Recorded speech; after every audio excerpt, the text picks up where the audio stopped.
ومما رزقناهم ينفقون والذين يؤمنون بما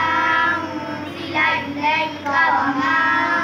أنزل من قبلك وبالآخرة هم يوقنون أولئك على هدى من ربهم وأولئك هم المفلحون إن الذين كفروا سواء